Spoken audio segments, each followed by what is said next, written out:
আসসালামু আলাইকুম বন্ধুরা, আপনারা যারা টাইপিং শিখতে চান আপনাদের জন্য আজকে নতুন একটা ভিডিও আনছি। আজকে এই ভিডিওতে আমি খুব চমৎকার একটা টেকনিক শেখাবো। আপনারা যারা এই যে কিবোর্ডগুলো এখনও একবারে নতুন টাইপিং শিখতে চান, কোন অক্ষর ধরতে হবে, কোন অক্ষর থেকে কোন আঙ্গুলের কাজ, এবং বাংলা ইংরেজি খুব সহজে কীভাবে শিখতে পারেন, আমি এই টেকনিকটা ফলো করেই মূলত এই বাংলা ইংরেজি এখন এই কিবোর্ড না দেখে আমি সবগুলো বলতে পারবো কোন থেকে কোনটা। যেমন আমি যদি বলি, এখন চোখ বুঝিয়ে যদি বলি আপনারা জানেন বিশ্বাস করবেন না। তারপর যদি আমি বলি ইর মধ্যে কি আছে, ঢ আর ড, তারপরে এমের মধ্যে কি আছে, তালব্যস্য আর ম, এরকম একবার না দেখে সব বলতে পারবো। আর এটা আমি 5-6 দিনের মধ্যে ট্রাই করছি, আমার হয়ে গেছে। আপনারা যদি এই শর্টকাট টেকনিকটা জানতে চান তাহলে আমার এই ভিডিওটা পরিপূর্ণ দেখেন, ইনশাআল্লাহ লস হবে না। আর যদি ভিডিওটা ভালো লাগে তাহলে অবশ্যই একটা লাইক করে দিবেন। আর বন্ধুরা, প্রথমে আমি আপনাদেরকে দেখাবো এই যে কীভাবে আপনারা কিবোর্ডে আঙ্গুল রাখবেন। তারপর বলবো যে এই সরাসরি কীভাবে আপনারা শিখবেন। যেমন জের মধ্যে কোন শব্দ, এইসের মধ্যে কোন শব্দ, এটি দেখলে আপনারা খুব সহজে শিখতে পারবেন আপনার হাতে থাকা স্মার্টফোনটা দিয়ে। তো চলেন আমি আজকে প্রথমে দেখাই কীভাবে আঙ্গুল রাখবেন। আঙ্গুল রাখবেন এই যে এখানে যে আছে, দেখেন এই ধরনের কিবোর্ড বাজার বহুত আছে, আপনারা চাইলে একটা কিবোর্ড কিনতে পারেন। এই সবসময় বাংলা অক্ষর কিবোর্ডগুলো সহ কিনবেন। তো দেখেন এই যে এখানে আঙ্গুল রাখার জন্য এই যে এখানে আছে, ধরেন ডান হাত রাখবেন, ডান হাতে 4টা আঙ্গুল রাখবেন এইভাবে। এই যে থেকে কে, কে থেকে এল, এল থেকে সেমিক্লোন, এদিক থেকে আবার এই যে এইচ আর জি ফাঁকা রেখে এদিকে এই যে দেখেন এখানে একটা ছোট্ট ইয়ে আছে, রেখা আছে, এই যে এফ ডি, এই 4টা আঙ্গুল আবার এইভাবে থাকবে। এই যে এইভাবে দেখেন, এই যে 4টা আঙ্গুল ঠিক এভাবে থাকবো। আর এই যে এখানে আরেকটা টেকনিক শিখিয়ে দিই আপনাদেরকে।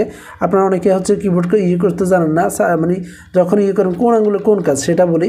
সেটা এই যে থেকে দেখেন ইউ উপরে 7, তার মানে এই আঙ্গুলের কাম দেখেন একবার কিবোর্ড থেকে সাজানো আছে, যে ইউ তারপর 7 ইউ জে তারপরে এম, এই পথে এই যে এই এতটুক যাবে।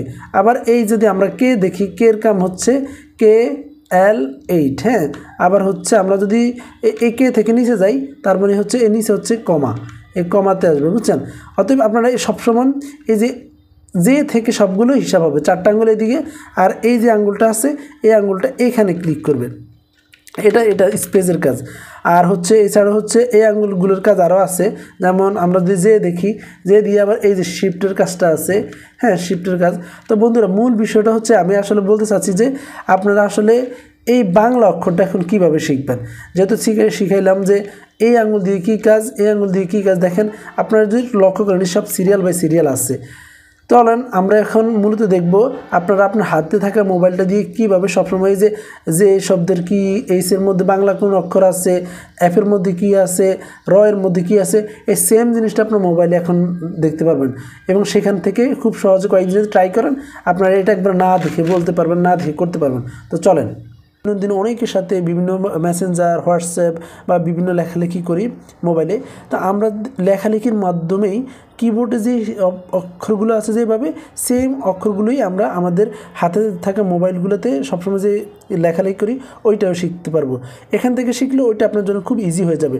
তো আপনাদের দেখবেন এই যে আমি আপনাদের যদি দেখাই আমার কিবোর্ডে আমার এই যে এখানে লেখা আছে, দেখেন একবার এই কিবোর্ডটা সেম আমার যে কিবোর্ডটা আছে কিবোর্ডটার মতন হুবহুব। এখানে যেমন উপরে 1 2 3 4 সব আছে, আবার আমার কিবোর্ডের উপরে 1 2 3 4 সব আছে। তারপরে এই যে দেখেন এখানে এ এস ডি এফ, এফের মধ্যে আমরা আঙ্গুল রাখবো। তারপরে সেম টু সেম যে থেকে কে এল, পর ওইদিকে নাইরে যেহেতু মোবাইল সব কিছু থাকবে না। তবে আমি এখান থেকে মৌলিক বিষয় বাংলাটা খুব সহজে এখান থেকে শেখা যায়, যেহেতু বাংলা শব্দগুলো এখানে সবগুলো থাকবে। কিভাবে, তো দেখেন এটা অনেকের সবার মোবাইল এরকম, কিন্তু বাংলাটার ক্ষেত্রে যদি আমরা একটু দেখি, এই যে বাংলা যদি আমরা দেখি, দেখেন আমাদের এই মোবাইলে একবার হুবহুব কিবোর্ডের যে অক্ষরগুলো বাংলা একবারে সেম টু সেম আছে। তবে ম্যাক্সিমাম স্টুডেন্টরা বা ম্যাক্সিমাম যারা শিখে তারা বেশিরভাগ এই কিবোর্ডটা ইউজ করে না। তারা কী করে, এই যে আমি আপনাদের দেখাই রেডমি কিবোর্ড, তো আপনারা সবাই ইউজ করেন, মোটামুটি সবাই জানেন, সবাই সবসময় এই ইয়েটা ব্যবহার করেন, এই যে প্রবাদী বা অব্র, এগুলা লেখে। এই যে এই কিবোর্ডটা সবাই ইউজ করে। তো এই যে এই কিবোর্ডটা কিন্তু খুব মোবাইলের সাথে আপনার যে কিবোর্ড আছে কম্পিউটারের সেটার সাথে মিলে না, এলোমেলো। তো অনেকে আছে এটা ইউজ করে। তো আমি মনে করি এটা ইউজ না করে আপনি যদি হচ্ছে আপনার মোবাইলে থাকা যে সেটিংটা আছে কিবোর্ডের, সেটা যদি আপনার এই যে জাতীয় করেন, হ্যাঁ, জাতীয় করলে এবং হচ্ছে জাতীয় করলে হুবহুব এটা চলে আসবে। এই যে জাতীয় করলে দেখেন একবারে ল্যাপটপের মধ্যে বা হচ্ছে কম্পিউটারের মধ্যে যে কিবোর্ডটা থাকে সেম টু সেম, উপরে নাম্বারটা থাকে সেম টু সেম। হ্যাঁ, অনেকে হচ্ছে আবার ইয়ে করে, আপনার সবসময় বাংলা লিখতে চেষ্টা করবেন বা ইংরেজিটা একজ্যাক্টলি ইংরেজি লিখতে চেষ্টা করবেন। অনেকে লেখে কি ধরেন হচ্ছে যে ই বি ও যাবো, এটা না লেখা আপনি এমনি করেন এই যে গো, কোন শব্দটা কোথায় আছে আপনি শিখতে পারলেন। বা হচ্ছে বাংলা লিখেন, হ্যাঁ, এই যে জয়াকার যা বো যাবো, তাহলে কোন অক্ষরটা বা কোন বোর্ডে কোন কীতে কোন ওয়ার্ডটা আছে সেটা আপনি এখান থেকেই অনুধাবন করতে পারলেন, এখান থেকে শিখতে পারলেন। সেম জিনিসটা যখন আপনি প্র্যাকটিস করতে যাবেন আপনার কাছে খুব ইজি হয়ে যাবে। তো সেই জন্য হচ্ছে বন্ধুরা আপনারা এই কিবোর্ডটা আপনাদের মোবাইলে সেটিং করে রাখবেন। আপনারা যার সাথেই সেট করেন দেখবেন আপনি এরকম কয়েকদিন ট্রাই করতে করতে আপনার এটা শেখা হয়ে যাবে। এ থেকে শেখা হলে পরবর্তী আপনি যখন প্র্যাকটিস করবেন তখন না দেখেই প্র্যাকটিস করতে পারবেন। এতে হয়ে যাবে কি আপনার খুব তাড়াতাড়ি আপনার টাইপিং স্পিডটা বাংলা ইংরেজিটা খুব সহজে শিখতে পারবেন।